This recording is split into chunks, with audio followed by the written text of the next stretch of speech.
Indumani yadume ezizweni isihlahla sikumdlebe nontela mzimba betshe mfazweni impandla. Inhliziyo zamadoda ayibomvu nabasedede nabasemibani kodwa kwazi igazi labayikhalamanzi dictionary indaba zakhe nalonyonela ngaphethe ndokungathi nyaka waphile wathi nafulela wanetha siqhuphula mdala ohlala emshalichiya mtolo mamangathi ngakule inabo hlanga. Okokuqala, first of all, let me help you here. You do have power, but the problem is you don't believe in yourself. Do me a favor. You can WhatsApp me, you can call me on the number 0711307808, or you can book appointment every Thursday and Friday. I'm in Joburg. 06600266633. Those are the numbers. Or in Devon. I'm in Devon every Sunday, Monday, Tuesday, Wednesday. Those days, you can call the number 063 051 7641. Norma, which is 072 1234 976. My TikTok, it's Dr. K503. DRKAY 503 or Dr. Kehlele Z. You'll find me there. Today, let us talk to the ladies and also let us talk to our baba. Especially sizokhuluma namadoda athanda ukuvisa abafazi agcobisa umuthi endukwini yakhe ebeselala nomama ethi umfaka umuthi. The side effects and which is the right way yokuvisa lo mama. And also we will be talking about abomama abagcobisa izinto laphayana kumama phakathi efuna ukushaya indoda yakhe. The side effects and also what is the right way of doing it. As this is directed to the traditional healers, please, wherever you are, bring the traditional healer to come here and listen to this one. I said to you before you even watch this, do me a favor. I believe emanzini, ngiyakholelwa emanzini. Just elinye ilanga, take ubulongwe, take amaqanda ethu, and also take brown sugar, nobisi, oluncane, cream water, mix that. And trust me, I want to show you that you are very powerful. Everything that you do, as long as you pray, there are angels. Noma ukhulume, ulayite ikhandela yenu, ukhulume ukuthi what are you doing this for? Ukhulume, then you mix this. After mixing it, ithambisa umzimba wonke, igcobe, ithathe umzimbeni wakho, kawuvele. Then after that, go to the river. It is a bonus if you have your own pool at home, because I will ask you at night, after we cast it, just leave it for 10 minutes, let it be dry.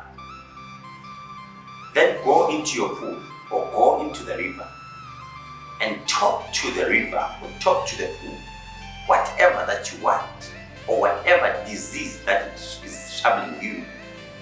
But maybe one day we'll have to explain to you what is the meaning of ubulongwe. Ubulongwe, it's a toilet yenkomo yakho. Toilet yakho. Ayakho toilet, or if it takes out that dirt, it's called ubulongwe. That's on our speak. Let us talk to a lady. Ori nakile ko ngakeng ha ke fitla amfanto a re ke ithatse ko nna then ke robale le monna wa ka ke tla bona. That is not good at all, because that private part is a sensitive place, and whatever oil or whatever medicine that we are giving you,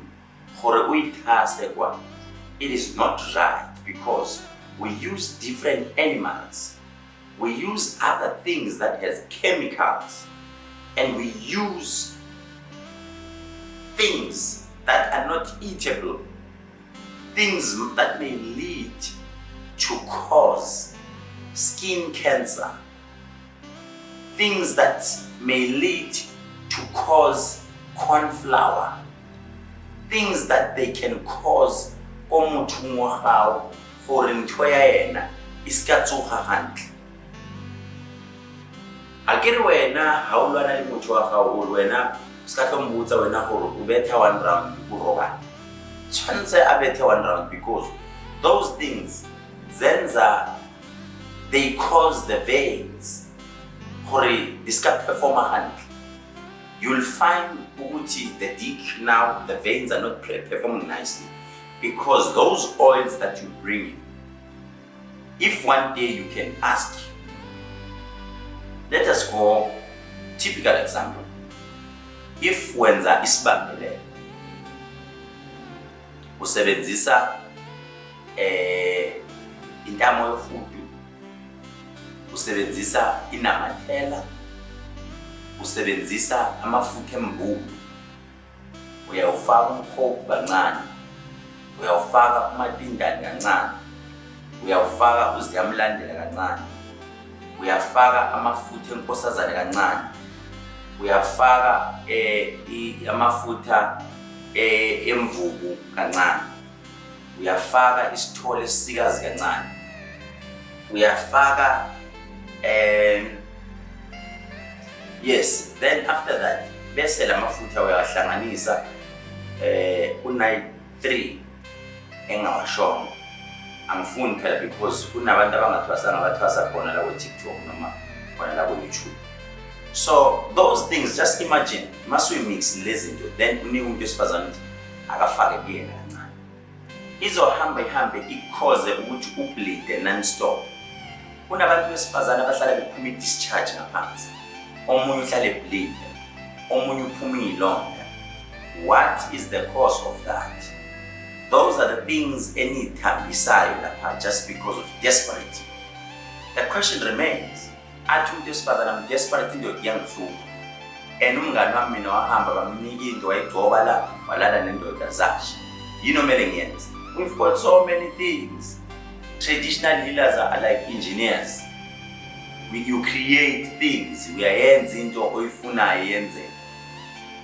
You can use idliso laphansi.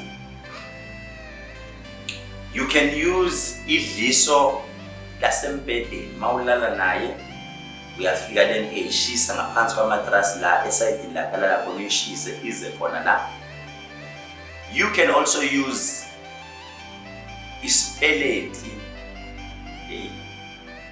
isipeleti somuzi esenzilo siblue, kunesimhlophe, kunesibomvu. Ikhona into abantu besifazana abangadoda anga-understand. Ngisho kwi-underwear yakho sisi noma kwi-tight yakho ufika ifake ngaphansi ayithi qha ayifake nje, noma kuthiwa indoda ayikhiphi imali izoyikhipha because leya nto it is made of izinto ezisensitive futhi ezifihliwe.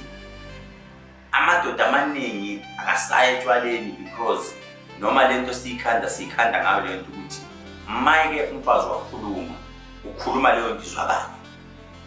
Kukhona idliso laphansi lafike ubhutaleke mayileqa usisuke lifake ngisho nomchamo wakhe negazi lakhe.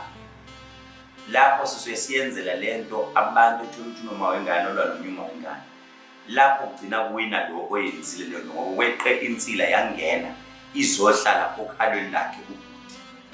Lezi ipoke ziyafika zizohlala zithi ngqi bese ziyakucontrol. Uma kuthiwa inyanga ithe mayithaka yafaka nobuchopho benja esasencane, leyo ndoda ihlala ithithiza ithi mayiqala izeyilala iphupha umfazi, noma every time isikhathi kumele kube isikhathi sasendlini loyo muntu ufake leyo nto.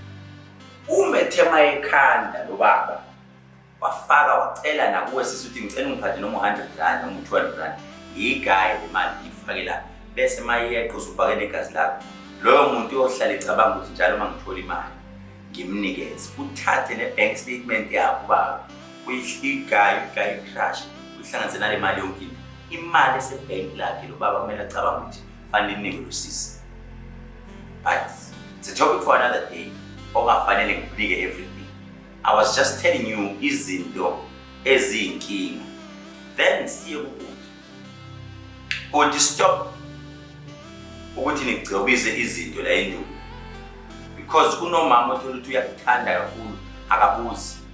Maniqala nithi nibambane ekamereni uwa nawe phansi uwe nawe phansi aye phansi avuke esembambile ubaba.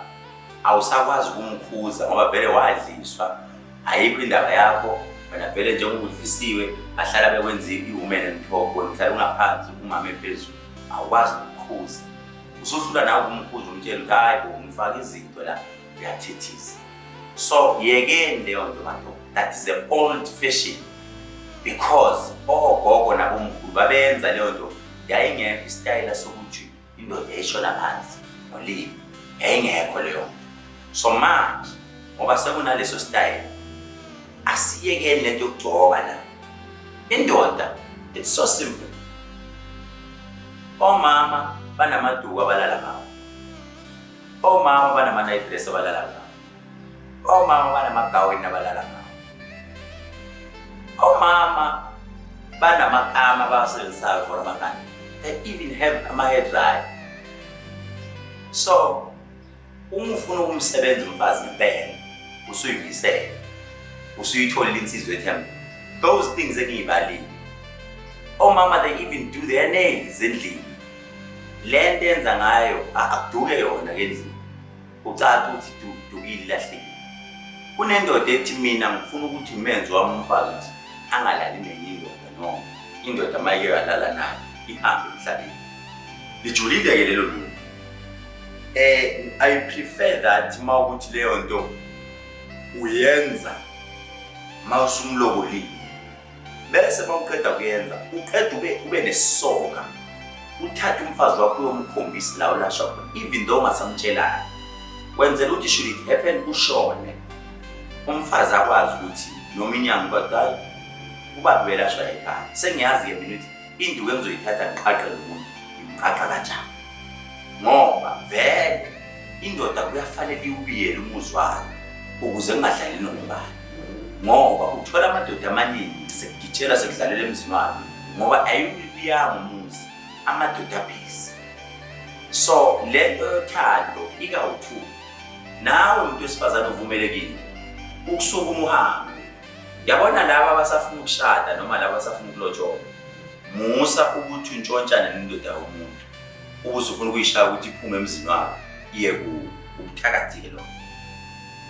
Iba nenju ukuthi uma ufika enyangeni uthi angikakamtholi umuntu loyo engithandana naye ushadile noma unomfazi maye ukuthi akashadi lwela ukuthi ngifuna ukuthi ngigcine ngimunye athi maye seshadile lwela ukuthi ngicela ukuthi ngithole wami ozongibona. Le nto ihambisana nenhlonipho ihambisana ne-behavior ukuyiphatha kahle. Ngeke ukuthi ulala otshwaleni uvuka otshwaleni uyadelela indoda uyayitshela huyu ufunde kangakanani ungitshela ukuthi wena uzolotsholwa. Ukulobola kulotsholwa noma ubani chosen ones abakhethwe amadlozi noNkulunkulu. Umlobola ufikele noma ubani umuntu okwazi ukusebenzisa umuthi nomuntu okhethwe uNkulunkulu namadlozi ibona inkomo ziyabona. It was a topic one day ngizokunika more on that. Hlala nami ke njalo subscribe ku YouTube, hlale nami njalo TikTok wami, hlale nami njalo ku Facebook wami. I thank you.